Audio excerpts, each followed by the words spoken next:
Сәлем оқырман. Мынадай жасанды интеллект үйрендім. Презентацияны осылай көрсете аласыз.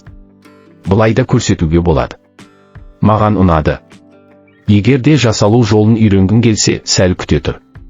YouTube арнама шығарамын. Баршаңызға сәлем достар, сіздермен қайып берген жадыра.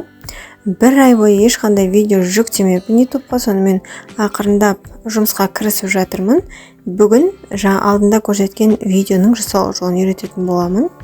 Бұндай видеолар OnTheShare Verbo деп аталатын осындай сайт арқылы жасалады. Мінекей мына жерде тұр, және значогы, логотип мінекей осындай фиолетовый қызық осындай.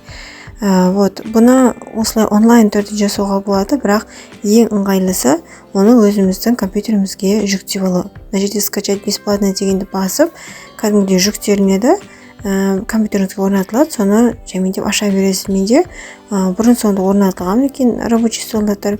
Осыны ашамын. Бағдарлама осылай ашылғаннан кейін сізден Google аккаунтты сұрайды, жай ғана белгілеп жібересіз. Мен алдын ала уже белгілеп тіркеліп қойғанмын. Не тіркелуін, не жүктеуін көрсетпедім. Жарайды, ол енді қиын емес деп ойлаймын.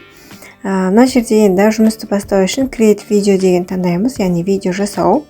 Бұл сол жақ шеттегі Home дегеннің ішінде тұрады.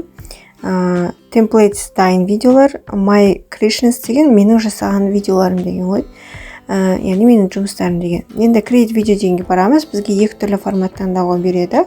Біреуі YouTube формат, біреуі Reels формат. 16:9, 9:16 мінекей көзге көрініп тұр. Қайсысы керек, соның біреуін таңдаймыз да Create Video дегенді басамыз.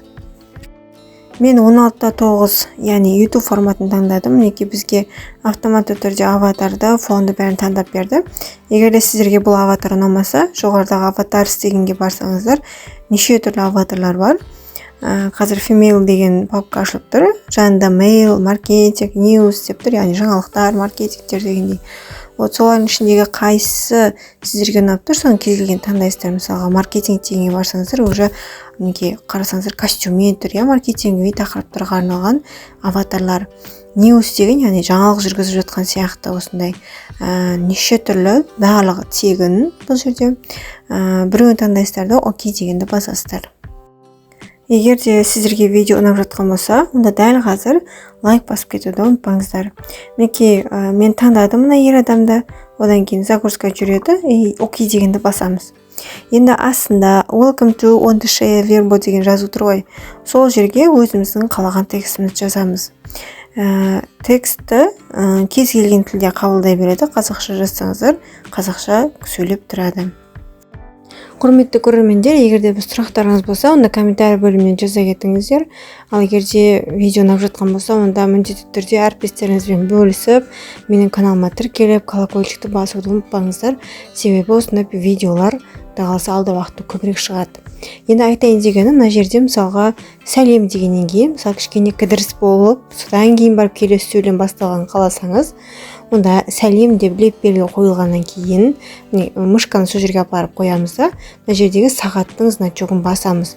Сонда 0,5 секунд, яғни жарты секунд уақыт осы жерге кідіріс жасайды. Және тағы да басатын болсаңыздар, мінекей 1,5 секунд болды, жарты секундтан 3 рет қойылды. Егер де мысалға артық басылып кетіп жатса, мына жердегі кері қарай тұрған стрелканы басып жібересіздер, сонда өшіріледі. Және жас болған сөйлемнің ең соңына да тоже кідіріс жасаймыз, өйткені видео бірден аяқталып қалған кезде ыңғайсыз болып қалады да, сол үшін кішкене кідірістен кейін аяқталғаны дұрыс. Және мысалға мына жазған сөйлемдеріңізді полный өшіріп тастап қайтадан жазғыңыз келсе, төменден сыпырғы сияқты значок бар, соны бассаңыздар, полный текст барлығы өшіп қалады. Оны қойған кідіріс, уақыттар бәрі өшіп қалады. Осылай да қайтадан текстіңіз жазбауға болады, чтобы delete деп қайта басып отырып өшірмей-ақ. Және мынадай дүние бар. Төменде А деген значокты бассаңыздар, мінекей 2 окошко шықты. Соның сол жақ бетіне мысалға қазақша текстіңіздің бәрін жазып шығасыз. Ал оң жақ бетке соны сіз мысалға қазақша тілде емес, сізге орысша, ағылшынша немесе басқа тілде керек болса осы текст, осылай перевод жасайсыз, төмендегі apply деген жаңағы сөздің үстін бассаңыздар, полный текстіңіз ағылшыншаға аударылып мына жерге түседі. Google переводчикке салып, немесе Яндекске салып әбір жотпайсыз.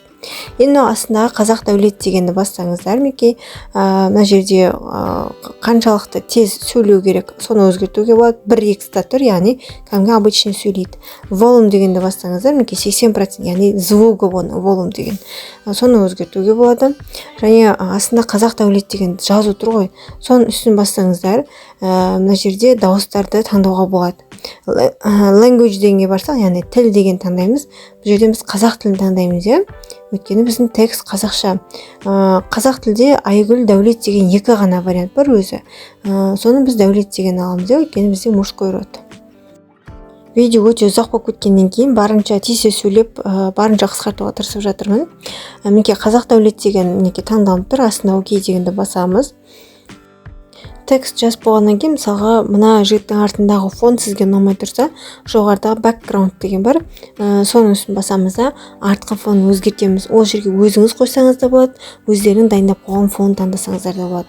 Мына жерде мінекей түрлі түсте, мінекей 4-5 тұр ғой, әртүрлі түсте. Осындай түстің біреуін таңдап, бір түсте қылсаңыздар болады. Немесе мына жерде simple деп тұр, осының астында мінекей әртүрлі фондар тұр. Оның жанында basic деп тұр, иә, осындай тақырыпқа арналған фондар тұр. Popular, яғни популярный фондар осы жерде тұр. Lifestyle, фестивал, 3D тұр, бизнес жаңа бағытына қарай фондар деген сияқты әртүрлі тақырыпқа осындай фондар бар. Соның ішінен біреуін таңдаймыз, иә. Қазір мысалы 3D-ға өтіп көрейікші, ішінде не бар екен. Мінекей өте әдемі 3D вид. Давайте коммерческий дегенді көрейік. Осы жерде де әдемі екен. Суретте давайте мына бір есіктер тұрған суретті таңдайық. Суреттің үстіне бір черткен кезде кішкене загрузка жүреді, и сөйтеді автоматически сурет артына қойылады. Мінекей әдемі болды. Немесе background дегенге барамыз, upload дегенді бассақ, өзіміздің компьютерімізге тұрған суретті таңдауға мүмкіндік береді. Қазір мына жерден бір нормальный бір суретті тауып, открыть дегенді басайын. Мысалға, мына бір порталдар тұрған суретті ала салайын. Открыть дегенді басамын. Upload деген таңдаймын. Размері нормально пойдет. Так, кішкене загрузка жүреді, күтеміз. Оған дейін дәл осы видеоға лайк басып отырыңыздар. Вот мінекей сурет қойылды, мінекей өз қалаған суретіңізді қоя аласыз, бірақ давайте алдыңғы суретке қойық, более әдемірек. Енді мына жерде текст дегенге барамыз. Осы жерде мына видеоның астында текст емес, жай осы видеоның бетіне шығып тұратын текст жазуға болады, но соның түрін таңдауға мүмкіндік береді. Мінекей біреуін таңдадым. Мына жазуының үстіне 2 рет чертемін да өзгертемін тексті, иә. Давайте мысалы жадыра деп жаза салайын. И бір шетіне бір қоя салам. Размерін 4 жағында 4-5 фигуралар тұр ғой. Соны қозғалту арқылы размерін бүркетіп кішірейтуге болады. Енді мына жерде стикер деген бар. Әртүрлі стикерлер бар. Бұнда да тақырыптар көп. Шеф, фестивал, атмосфера, бордер, decoration деп тұр, эмоджи.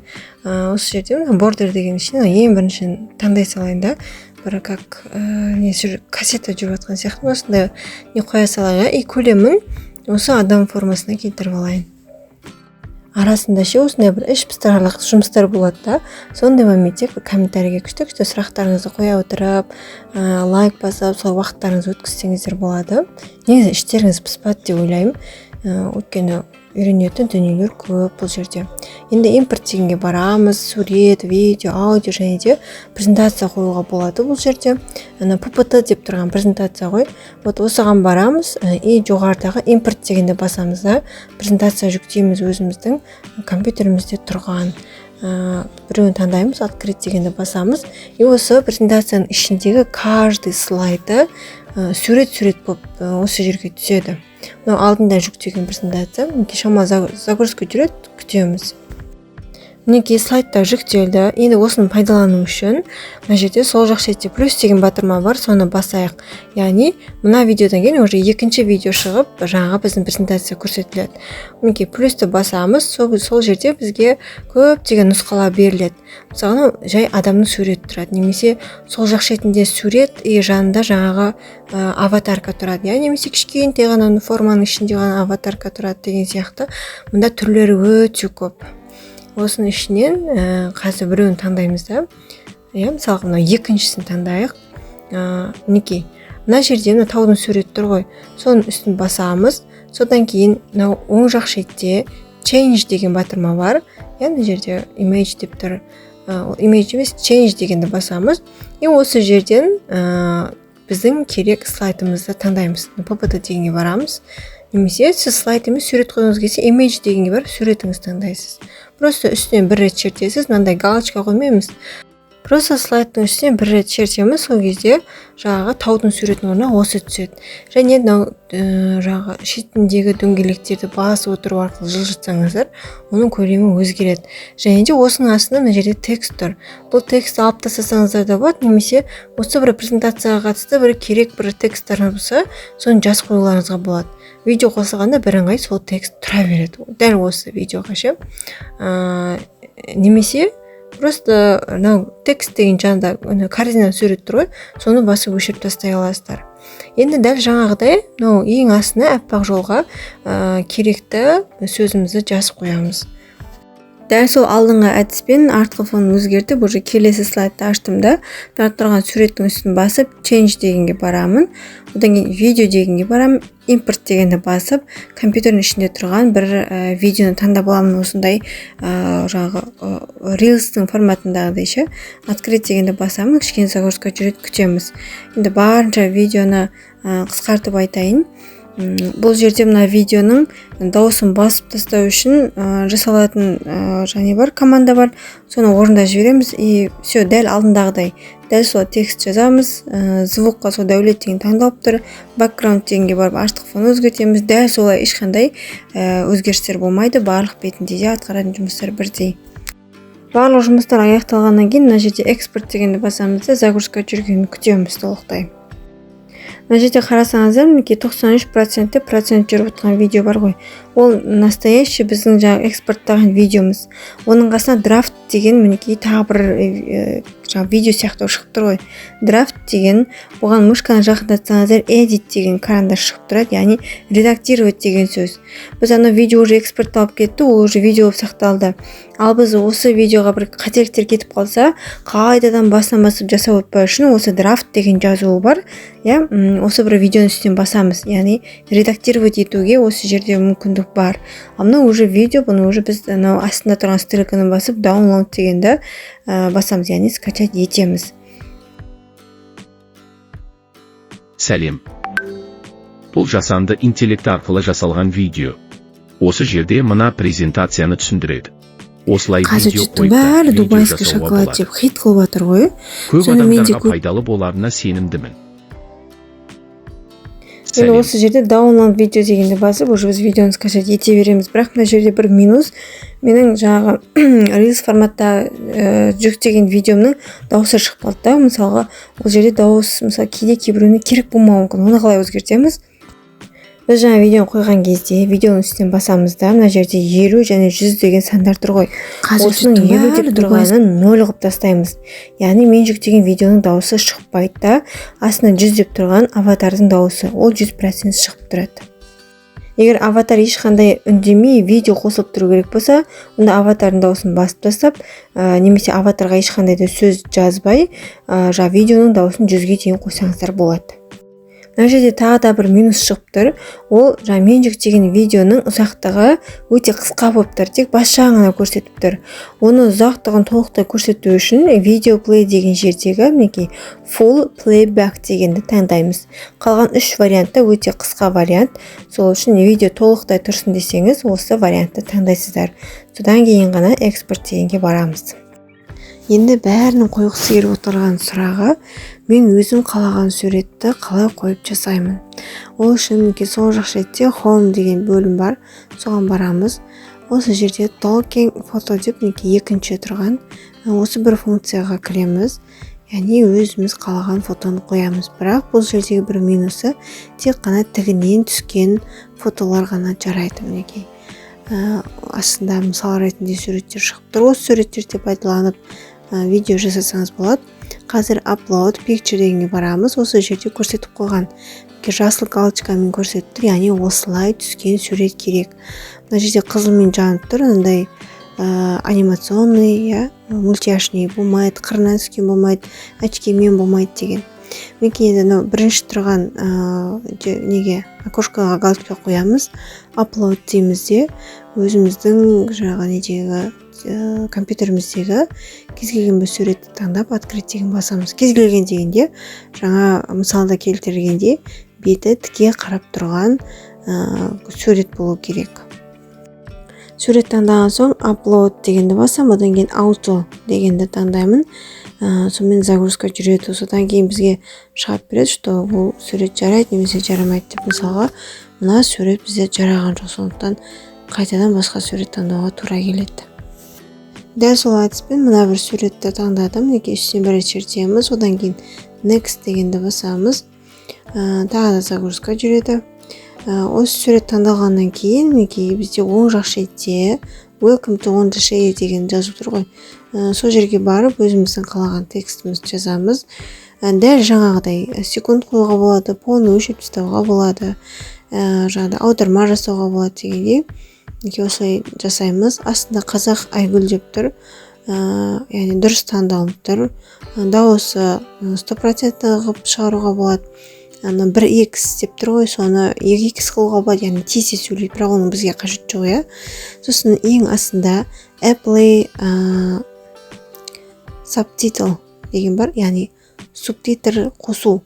Сол жерге галочканы қойсақ, бізге астына субтитр шығады, қоймасақ шықпайды. Оны өзіміз білеміз. Болғаннан кейін export video дегенді басамыз да, уже экспорт жасай береміз. Дәл осы функцияның бір минусы, мысалға біз алдында артқы фонына әртүрлі фондар беріп жатырық та, ал бұл жерде ондай фон бере алмаймыз. Тек қойған суретіміздің өзінің артқы фоны ғана жарайды. Сондай ғана минусы бар. Және жаңағыдай қасына презентация қою, сурет қою дегенде ондай да возможностьтар жоқ. Бұл жерде бір минусы сондай. Енді экспорт дегенді басып, видеомызды дәл жаңағыдай жүктеп аламыз, сонымен болды. Сәлем, мен ұстазбын. Жасанды интеллект қолданып көріп жатырмын.